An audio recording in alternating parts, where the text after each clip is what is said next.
Olá, pessoal. Sejam bem-vindos à primeira aula introdutória de Equinodermata. E esses animais são animais que todos vocês conhecem, já estudaram no ensino médio. Além disso, eles são bastante populares pelo formato e são animais que eu acredito que praticamente todos já tenham visto, já tenham oportunidade até de tocar. Só lembrando para vocês que toda e qualquer dúvida para os alunos de invertebrados, ela pode ser mandada no grupo de Invertebrados 2021 do Facebook, ou então dúvidas podem ser também discutidas no nosso fórum de discussão, no Moodle, e para todos, dúvidas também podem ser enviadas para o meu e-mail, nogueira@ib.usp.br. Digo para vocês também que, assim como aconteceu com a aula de Ketognata, grande parte das imagens que vocês vão ver na aula de hoje foi preparada pelo professor Sérgio Bueno, pois eu peguei os arquivos das aulas dele, que era quem ministrava essa parte Equinodermata no nosso curso de invertebrados até o ano passado. Então, atribuindo já os créditos a ele por todas as imagens que foram usadas aqui. Bem, os equinodermados, eles são um grupo de deuterostômios, eles estão aqui, no clado de deuterostômia, grupo irmão de hemicordados, que vocês vão estudar em vertebrados, e o conjunto, chamado ambulacrária, é grupo irmão de cordados, onde nós temos, então, o subfilo craniata ou vertebrata, que corresponde aos vertebrados. Todo o resto dessa filogenia de metazoa, todo esse resto são animais invertebrados. Os vertebrados restringem-se a esse subfilo, que é o subfilo craniata ou vertebrata. Bem, então, o tema da aula de hoje e da próxima semana, a próxima aula, são os equinodermados. E esses animais, eles são animais, como eu disse, bastante conhecidos, tanto pelo formato meio exótico de alguns, como estrelas ou alguns ofiuroides, quanto também pelas cores de muitos deles. Muitos desses animais são muitíssimo coloridos e às vezes a gente vendo alguns tem até dificuldade em realmente perceber que aquilo é um animal vivo e não uma coisa de plástico, porque realmente parece um brinquedo, parece uma coisa artificial de tão bonitos que são. As características gerais desse grupo. Bem, em primeiro lugar, eu devo dizer para vocês que eles são todos marinhos. Não há exceção nesse grupo. Então, não há nenhum de água doce, muito menos terrestre. São todos animais marinhos, o que mostra que eles devem ter uma capacidade pequena de se adaptar a variações na concentração do meio. Então, eles não devem ter uma capacidade de realmente se ajustar a salinidades menores do que as da água do mar. A larva deles é planctônica, o adulto é bentônico. Essas larvas planctônicas, elas são bilaterais. Já os adultos, a gente vai ver, eles têm simetria pentarradial e, em alguns raros casos, só no caso das holotúrias e das bolachas da praia, nós temos uma reversão secundária para a simetria bilateral. São animais comuns, apesar de não ser um grupo dos maiores, não ser comparável em termos de diversidade, isso hoje, não ser comparável em termos de diversidade com moluscos, anelídeos, isso para não falar de insetos, né? Mas apesar de ser um grupo, então, com menos representantes, menos abundantes hoje, tem cerca de 6.000 espécies vivas, esse grupo é extremamente importante no registro fóssil. Isso exatamente porque, por apresentarem um esqueleto, que é uma das características deles, por apresentarem um esqueleto calcário, esses animais fossilizam com grande facilidade. E por causa disso, então, o registro fóssil está lotado, como a gente vai ver, de representantes de equinodermados. Então, eles são animais abundantes da zona entre marés até profundidades abissais. Então, existem holotúrias que já foram encontradas na fossa das Filipinas, nas Filipinas e nas Marianas também, quase 13 mil metros de profundidade, tem registro, pelo menos que eu tenha visto, abaixo de 10 mil para pepinos do mar, para holotúrias. Então vocês veem que são animais realmente que vão por toda a coluna d'água. Zona entre marés é muito comum a gente ver estrelas do mar em encostões rochosas, mesmo aqui em São Paulo. As 5 classes, então, atuais. As classes crinoidea, asteroidea, ofiuroidea, equinoidea e holoturoidea. Os números entre parênteses abaixo mostram aproximadamente o número de espécies vivas conhecidas de cada uma dessas classes. Os crinoides, ou lírios do mar, são esses animais que eles têm um conjunto de mas um conjunto de cirros embaixo para fixar no substrato, e depois tem uma outra parte em cima com braços e pínulas, todos ramificados, então em pínulas, que esses animais usam para filtrar o alimento. Esses cirros embaixo, eles são para agarrar o substrato, enquanto os braços em cima são para a filtração do alimento. Algumas formas vivas e muitos fósseis tinham um grande pedúnculo e essa parte com os braços orais ficava no topo desse pedúnculo. Asteroides são as estrelas do mar, então animais bastante conhecidos exatamente pelo formato deles, que realmente algumas estrelas são espetaculares, são muito, muito bonitas. Parecidas com as estrelas do mar são as serpentes do mar, ou ofiuros, ou ofiuroides. A grande diferença entre ofiuroide, isso visualmente, a grande diferença entre ofiuroides e estrelas do mar é que aqui os braços aumentam progressivamente de diâmetro até o disco central, não sendo muito nítida a separação entre o disco central e os braços, enquanto nos ofiuroides não. O disco central ele é bastante isolado, algumas vezes ele tem um formato pentagonal, frequentemente inclusive, e aí vocês têm os 5 braços saindo. Esses braços são de largura aproximadamente uniforme, apesar de eles afilarem na ponta, e são braços muito articulados. É por esse movimento que parece de serpentes que os ofiuroides são chamados de serpentes do mar. Equinoides são os ouriços do mar e também as bolachas da praia. Aqui está representado um ouriço do mar, são os chamados ouriços regulares, e as bolachas da praia, a gente vai ver depois, vai estudar isso, mas são os chamados ouriços irregulares. E, finalmente, as holotúrias, ou pepinos do mar, que apresentam um esqueleto muito menos desenvolvido que nos outros grupos. Os esqueletos são meramente ossículos separados, perdidos numa derme bastante espessa, e eles têm, então, como característica, além disso, tem uma simetria bilateral secundária. Eles assumiram uma simetria bilateral secundária. E o registro fóssil tem representantes de praticamente todos esses grupos.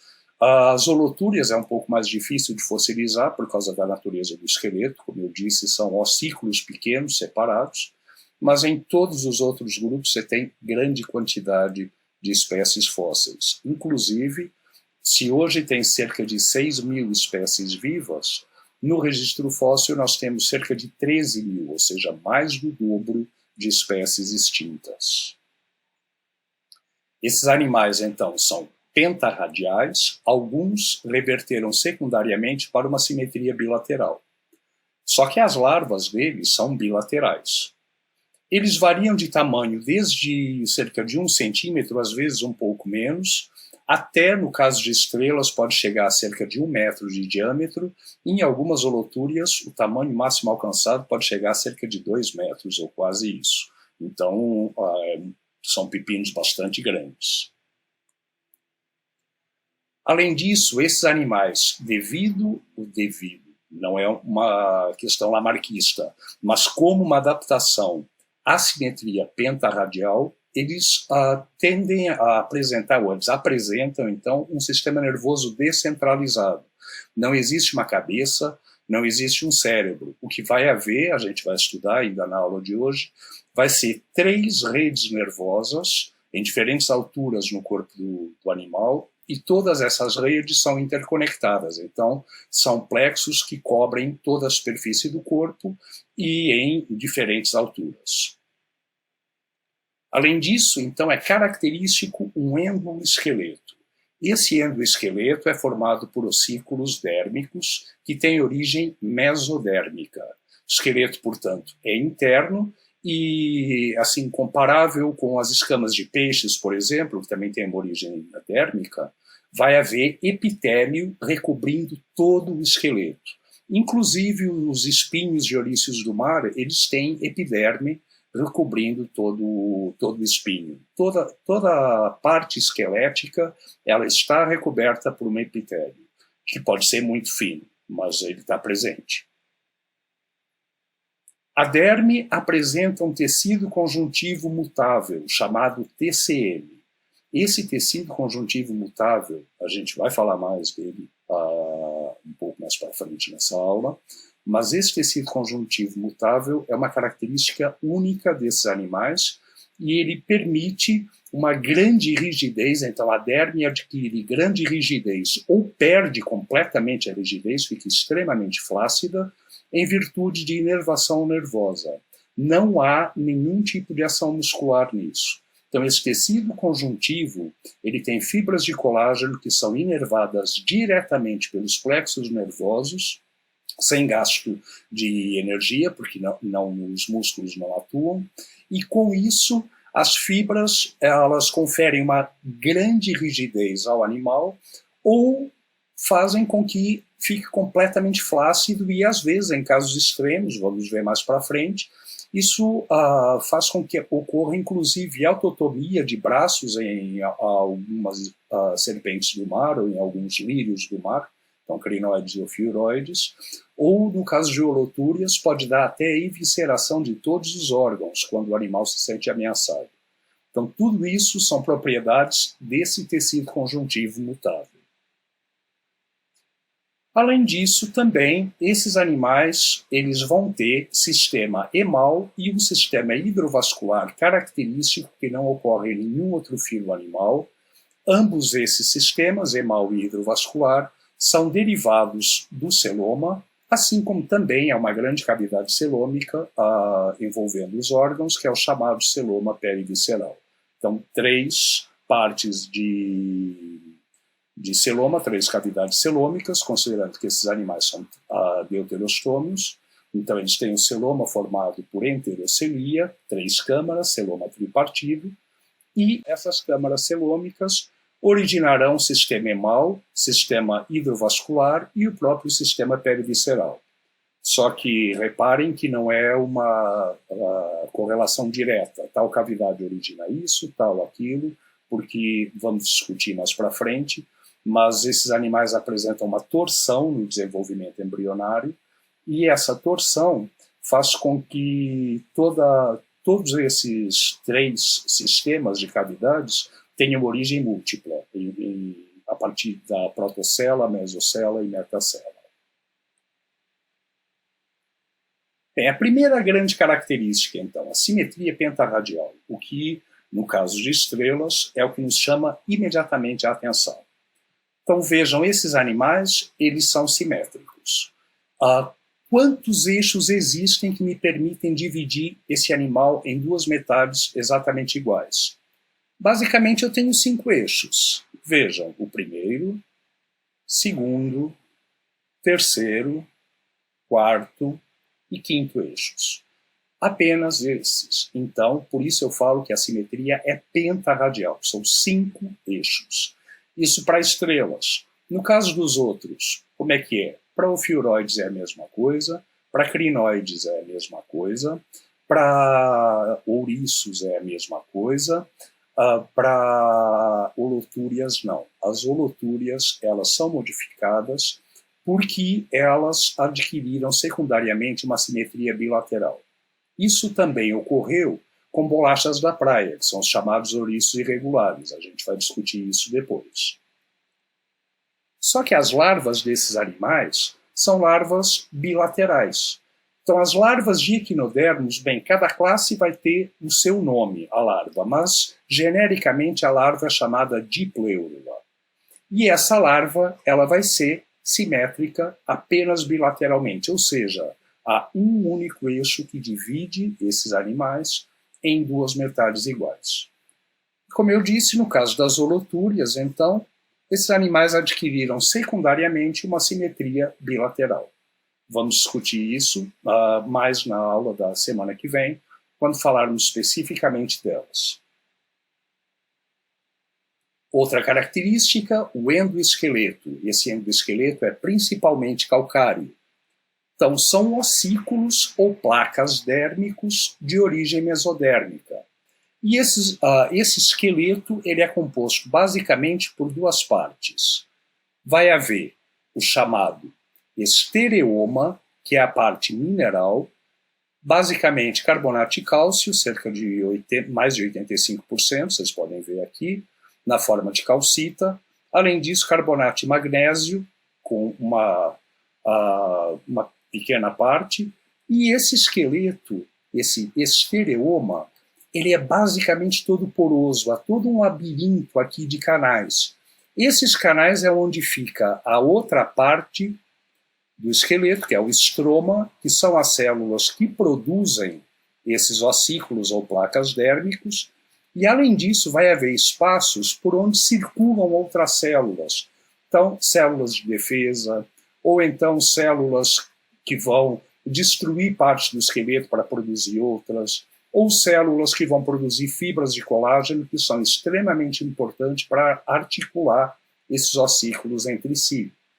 Então, essas fibras de colágeno, elas fornecem um ligamento entre os ossículos que faz toda uma trama esquelética, uma malha, e isso permite, então, que esses animais possam, de alguma maneira, deformar o corpo. Então, vocês têm aqueles movimentos nos braços, por exemplo, de uma estrela do mar, que vocês veem, ou a movimentação dos espinhos de um ouriço, ou dos braços de uma serpente do mar, uma ofiuroide, ou de um crinoide. Tudo isso, então, vai ser graças a essa trama de colágeno unindo os ossículos. O grau de articulação entre esses ossículos vai variar. Então, existem formas como os ouriços, em que os ossículos estão todos fundidos, formando uma carapaça. Vejam como aqui a gente tem o caso do ouriço. Esses tubérculos é onde se inserem os espinhos. Ou então a gente tem outros em que os ossículos são completamente perdidos, eles estão isolados dentro de uma derme muito espessa, como é o caso das holotúrias. Exemplos intermediários, a gente pode falar das estrelas do mar. Então, as estrelas, muitas vezes você consegue manter o esqueleto dela depois que o animal morre, exatamente porque está tudo parcialmente fundido, embora as estrelas consigam ter um movimento. É diferente dos ouriços, em que não há nenhuma deformação dessa carapaça, mas as estrelas você tem o movimento dos braços. Agora, no caso de ofiuroides e de crinoides, quando o animal morre, o esqueleto todo desintegra, porque essa malha de colágeno que une os ossículos, ela acaba também sendo decomposta. Vamos falar desse tecido conjuntivo mutável, essa habilidade extraordinária que esses animais têm para alterar a rigidez da derme, e alterar de uma maneira dramática. Então essa é uma habilidade de variação rápida na rigidez do tecido conjuntivo, nas fibras de colágeno. E isso é por controle nervoso. Há terminações nervosas que dão diretamente, ao invés de inervarem músculos, elas inervam diretamente a lâmina basal e a matriz extracelular para afetarem exatamente as fibras de colágeno, para estimulá-las. Isso sem qualquer gasto energético. Então vocês têm exemplos extremos. Olha, o mais extremo é o exemplo de holotúrias. Porque como esses animais não formam uma carapaça, como tem os ossículos esparsos naquela derme espessa, esses são aqueles em que se vê mais eficientemente esse processo do tecido conjuntivo mutável. Então, por exemplo, elas são muito comuns, é muito comum a gente ver urotúrias na nossa excursão de invertebrados, a Praia do Araçá. E lá eu sempre pego urotúrias para mostrar para os alunos e vocês veriam se fossem, mas todos viram antes, as holotúrias ficam em fendas nas pedras, na zona entre marés, muitas vezes elas estão expostas, porque a gente vai na maré baixa. Então as holotúrias elas estão ali presas, com os pés ambulacrais presos às rochas, as ventosas dos pés ambulacrais presas, e elas estão ali perfeitamente grudadas. Aí a gente vai lá e remove, a gente vai por baixo soltando. Quando a gente solta, ela está extremamente rígida, você sente, é quase uma pedra que você está tentando tirar dali. Mas tudo bem, com algum esforço, você consegue e tira o ouriço, o pepino. Fica com o pepino na mão, ele está duríssimo, assim, está reto. Só que à medida que você vai ficando com ele na mão, ele vai caindo. Ele fica num estado de flacidez, vejam, chega a uma coisa assim. Isso mesmo nas holotúrias que a gente tem aqui, que são animais mais ou menos desse tamanho, mais ou menos desse porte, na hora em que esse tecido conjuntivo mutável amolece, fica uma coisa completamente despencada. Aquilo parece um saco plástico, escuro, simplesmente caído. Completamente mole, completamente flácido. Tudo isso é habilidade do tecido conjuntivo mutável. E no caso das holotúrias, se ela se sentir ameaçada por muito tempo, ou se a ameaça for maior ainda, ela everte as vísceras. Esse é um processo natural. Inclusive, é um problema que a gente tem quando traz holotúrias, porque a gente sempre coleta holotúrias nessa viagem, para trazer para aula em São Paulo, que na prática haveria uma dissecção de holotúrias. E a gente sempre tem que trazer uma quantidade muito maior de animais do que vai usar, porque grande parte dele, grande parte não, mas geralmente pelo menos umas 2 ou 3 acabam eviscerando durante a viagem. Como eu disse, isso está sob controle exclusivamente nervoso, não há qualquer atividade muscular. Então as terminações nervosas, elas dão diretamente na matriz extracelular. Elas excitam as fibras na matriz extracelular. E não há, portanto, qualquer gasto energético. E a capacidade é variável entre as classes, óbvio. No caso de ouriço, você pensa, eles têm aquela carapaça, então esse tecido conjuntivo mutável não deve servir para muita coisa. Mas serve sim. Se você tenta tirar o ouriço da loca, você vê que os espinhos estão todos rígidos, eles formam uma barreira, exatamente para ancorar contra as paredes da loca e não deixar remover. Então, só quebrando realmente os espinhos é que você vai conseguir tirar o animal dali. No caso das estrelas, isso é muito usado para alimentação. Então, uma estrela, por exemplo, ela come um bivalve. A gente vai ver depois, isso na aula da semana que vem, como é que é o processo mesmo de alimentação da estrela. Mas a estrela está lá, andando sobre o fundo, se deslocando, e detectou um bivalve, ela para em cima dele. Quando ela para em cima dele, ela está justapondo a boca à concha do bivalve. Então vocês veem, o processo estaria aqui. Com a mobilidade do esqueleto, então ela consegue deformações nos braços e forma uma área mais elevada aqui nessa região oral, próxima à região oral. E aqui o tecido conjuntivo mutável começa a atuar e enrijece isso. Ao enrijecer, isso dá suporte para que os pés ambulacrais, com as ventosas na ponta, possam aderir à concha do molusco, do bivalve, e puxar, tentar abrir isso, exercendo uma força extraordinária, graças a esse apoio do tecido conjuntivo mutável, que está dando, portanto, o suporte.